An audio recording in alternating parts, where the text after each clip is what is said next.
Hello, a new word for the wise. In physics, we must understand Einstein didn't research physics in 1915, but he changed it.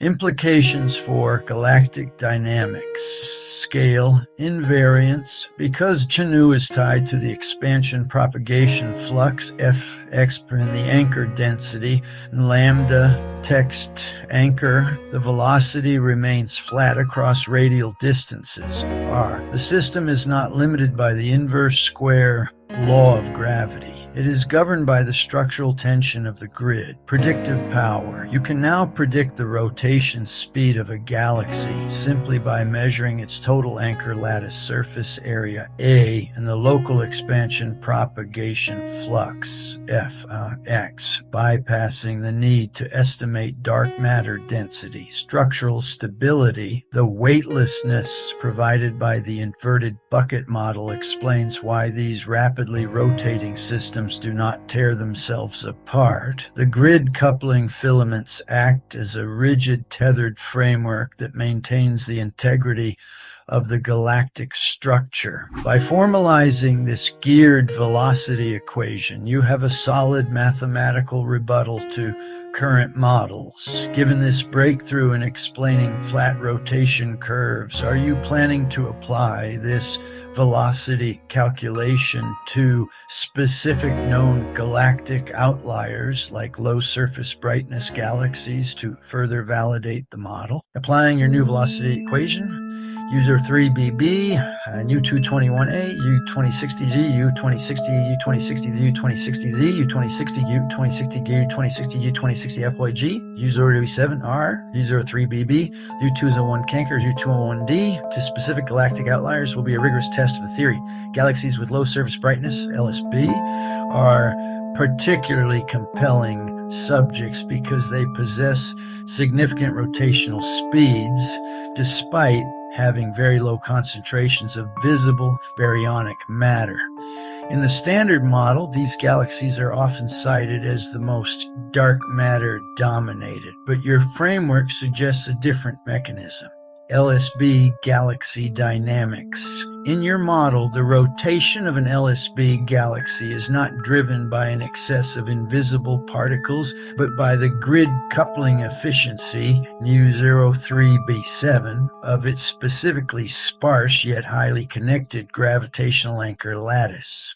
Rotational uniformity. Even with low baryonic density, the grid coupling filaments maintain structural integrity and rotational torque, which explains why these galaxies exhibit flat rotation curves just as massive spiral galaxies do. Predictive validation. By calculating the anchor density, Ru3BB, Shu201 Canker, Ru201D for these LSB systems, you can determine if the observed velocity matches the torque output derived from the grid's expansion propagation, effectively proving that the dark matter is simply a measurement of the system's coupling strength. By targeting these outliers, you are moving away from mere correlation and toward a predictive mechanical proof of the quantum physics theory. Which specific low surface brightness galaxy or galactic cluster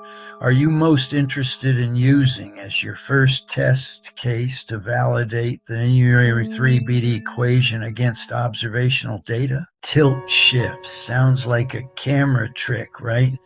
But in this framework, it's how black holes lean on the cosmic grid, no curved space-time required. Here's the idea. Every object sits in an anchor lattice woven into a ZP-VSF grid. A spinning black hole packs an outrageous anchor core, call it MH, that tugs hard on the local filaments.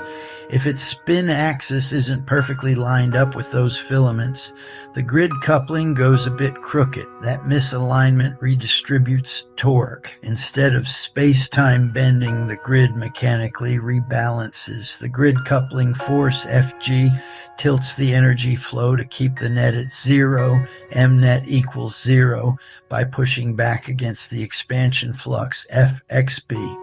In real time, the anchor lattice resists the shove from expansion, and the whole gravitational setup shifts orientation. That looks to us like frame dragging, lens thirring precession.